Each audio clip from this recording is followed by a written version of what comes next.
How's everybody today? Good. Well, it was a beautiful day today, and we certainly was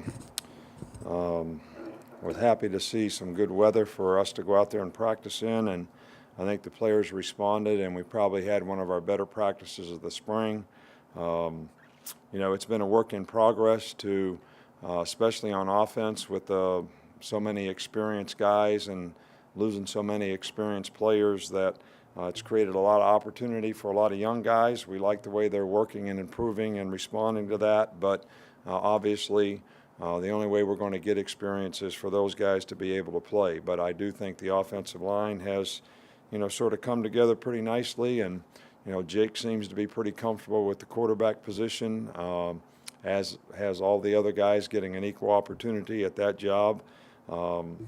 And, the receivers, it was obviously, I know that Cam Sims was injured on Saturday and got an ACL, and it's going to be out for a while and definitely need surgery. And it'll be, a lot of hard work for him to get back at all for next season. But we're hopeful, and we know what kind of person he is, and he'll work hard to do it.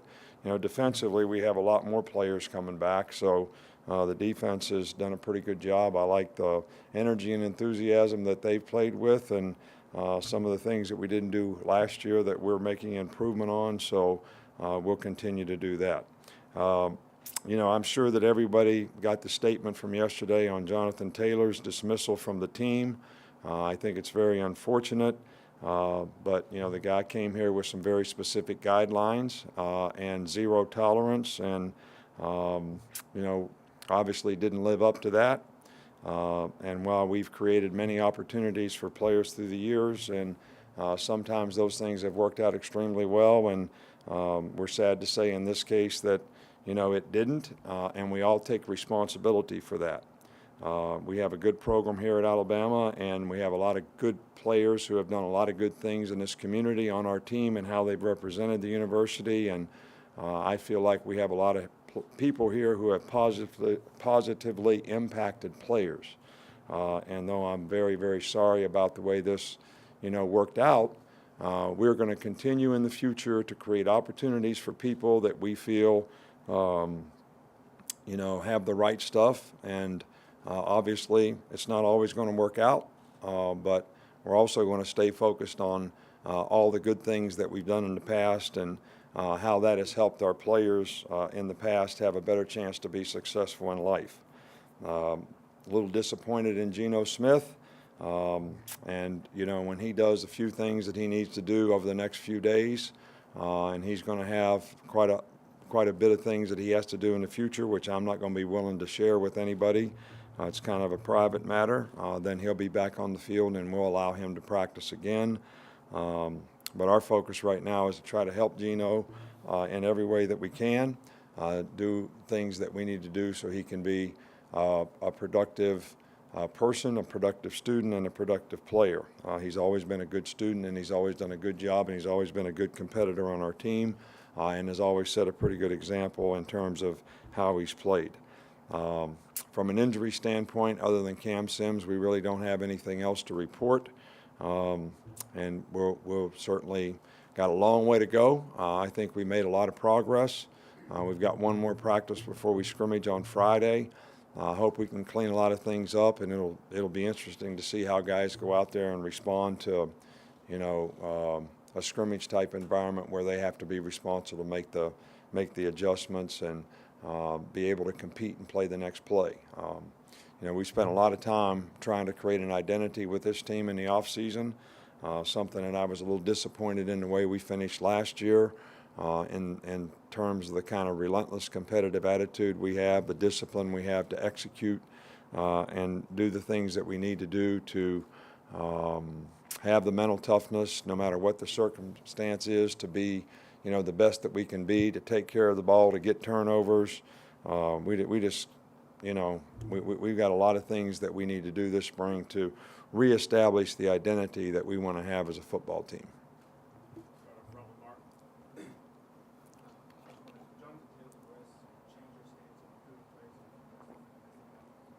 I didn't hear what you asked.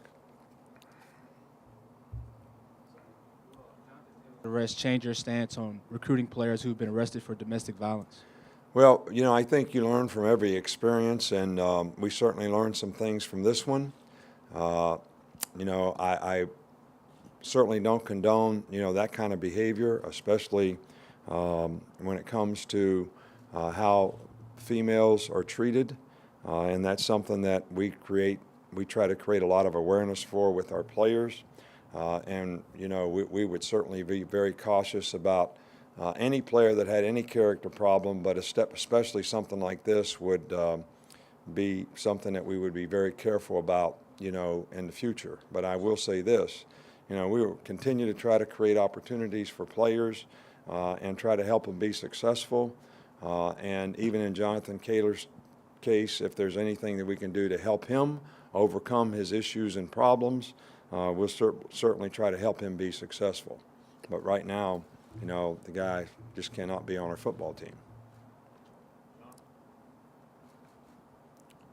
When you kind of re-examine the thought process, the decision-making process, and the vetting process, do you feel like you made a mistake in offering Jonathan Taylor another chance here? No, I'm not sorry for giving him an opportunity. I'm sorry for the way things worked out.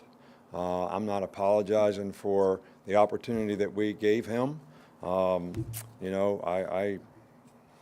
wanted to try to help the guy make it work. It didn't work.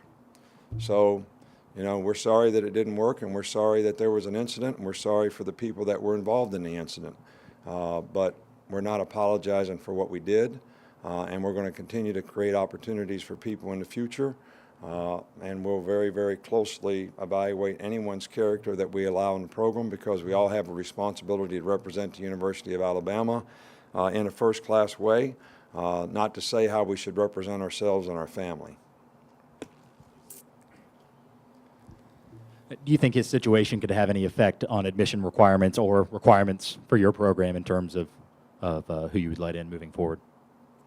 Well, I think as an institution, we would always, really look at how we did things in the future. I think you learn from every situation. We certainly learned from this situation, and I think our administration has as well. So we'll be very cautious about how we go about any guy that has any kind of issues in his past. But I'd like to stay and emphasize the many, many players who have had problems in the past that have been a part of our program, who have turned out to be outstanding people, have represented the institution very well, have graduated from the university, have changed their legacy in their life because they were involved in the program. And I don't want to overlook, some of those positive things that we've been able to do as an institution together by the programs that we've created here that have helped players overcome adversity and have a chance to be successful. Just wondering, you talked about the second chance and the things that you required. What were the specific things you required of Jonathan Taylor to earn this spot, and how do you think he was doing? He did everything we asked him to do here. He had a lot of psychological profiling. He had a lot of psychological counseling. He never missed a session. He did everything he was supposed to do. So, we're sorry that there was an incident, and, we've levied the consequences. And I think that's all there is to talk about when it comes to that. We have 125 other players on our team who are doing really well, and there's really nothing else to talk about. Jonathan Taylor came here. We gave him an opportunity. It didn't work out. He failed. We're sorry. It's time to move on. What was the vetting process, and who did you talk to in that, and what did you learn in that vetting process with him?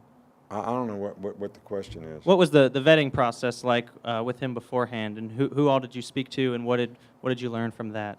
I'm not really going to answer all those questions. I spoke to everybody that we could have that had an opportunity to give us some idea of what kind of young man that Jonathan Taylor was, and and is. And you know, I still think he's a good person. I think he has a problem and a circumstance and a situation that is not acceptable, and that is his problem. And he has been, you know, certainly dealt with relative to this problem.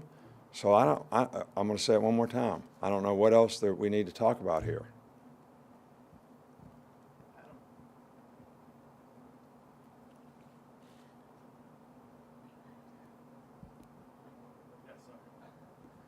With Geno, was there any consideration to dismissing him and just considering this as a second situation for him with the DUI? How much more discipline? No, you know, we have a drug and alcohol policy here, and we have circumstances that a guy has to go through. Again, you know, I guess that, you know, discipline is punishment. I've always viewed my position as a coach to help young people have a better chance to be successful as you would your own children in your own home. I don't know if you have any children, but you don't throw them out with the bathwater every time they do something wrong. All right, this is a second for him. There is a series of things that he has to do internally, which will be inpatient and outpatient to help him get better. We have a series of counseling things that we're going to do to try to help him with psychological disposition so he can be more positive and not need to do things like this. All right, so we're trying to help the person. All right, and when we feel like we've helped him enough that he can get back on the field, then we'll do that. But I had no consideration because I've never gotten rid of a guy on a second incident when it comes to drugs and alcohol. You don't know about the drug issues because it's not your, you know, we don't release any of that. All right, so we have guys going through this program all the time, and we're trying to help them, and we've been successful at helping a lot of these players. All right, and rather than try to condemn Geno for what he did, which I don't approve of, I don't even drink. All right, so I don't approve of people driving and putting other people in danger when they're drinking. So I don't want you to think I'm condoning what he did. I don't. We're disappointed in it. But we're also here to help our players. And we're going to try to help Geno every way that we can. And, you know, we have a lot of good people who have helped people in the past, and hopefully, you know, we'll be able to help Geno.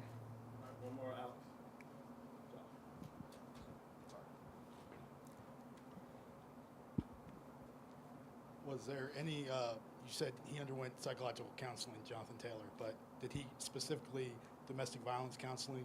Because there's a difference between that and anger management and other things. Yeah, we did all those things with him here. There was a set program. He did them all, and he completed them, and he still was in those programs, and it didn't work.